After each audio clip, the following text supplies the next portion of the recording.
বারাকাল্লাহু ফিকুম। হ্যাঁ, এ পর্যায়ে প্রশ্ন করবেন এমডি ফয়সাল হোসেন। আপনি প্রশ্ন করুন।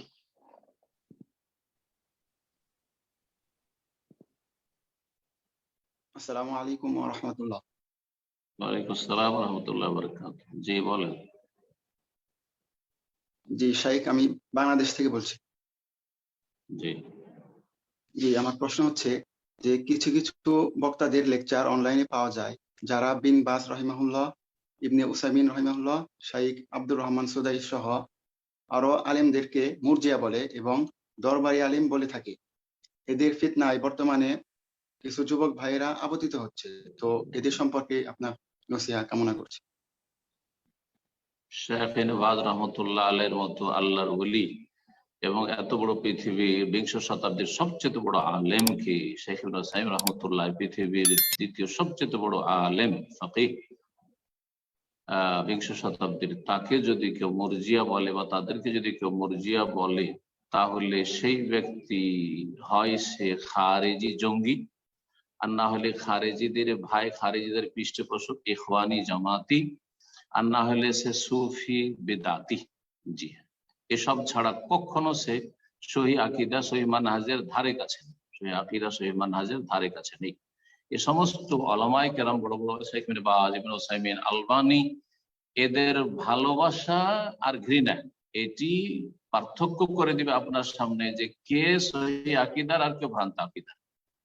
এদেরকে যারা ভালোবাসে জানতে হবে যে তারা তৌহিদ সুন্নাহর ভিত্তিতে ভালোবাসে, আকিদার ভিত্তিতে ভালোবাসে, দ্বীনের ভিত্তিতে ভালোবাসে। আর এদের সাথে যারা বিদ্বেষ রাখে, এদের উপর যারা খারাপ মন্তব্য করে, তারা অবশ্যই গোমরাহ ফিরকার সাথে জড়িত, যে কোনো গোমরাহ ফিরকা হোক না কেন, যে কোনো গোমরাহ ফিরকা হোক না কেন। আশা করি বিষয়টি বুঝতে পেরেছে। আল্লাহ রাব্বুল আলামিন এদের অনিষ্ট থেকে উম্মতে মুসলিমার হেফাজত করেন এবং এদের পরিণাম ভালো না, এদের পরিণাম ভালো না। যারা এরকম ওলামায়ে কেরামদের সম্পর্কে জবান লম্বা করে, তাদেরকে আল্লাহ কখনো হেদায়েত দেবেন না।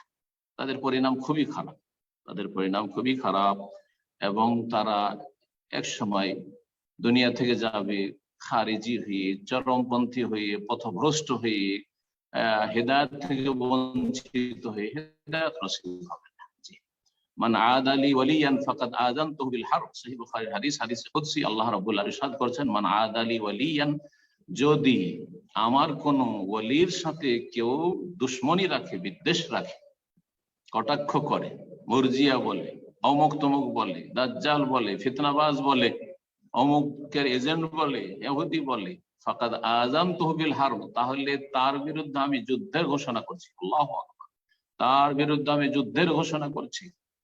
দুনিয়া হয় ধ্বংস করবেন, আর দিন তো ধ্বংস হবেই। কোনদিন হেদায়েত নসিব হবে না, জান্নাত হারা হবে, জাহান্নামে যেতে হবে, আখিরাতে কঠিন শাস্তির সম্মুখীন হবে। এর সাথে সাথে দুনিয়াও ধ্বংস হইতে পারে।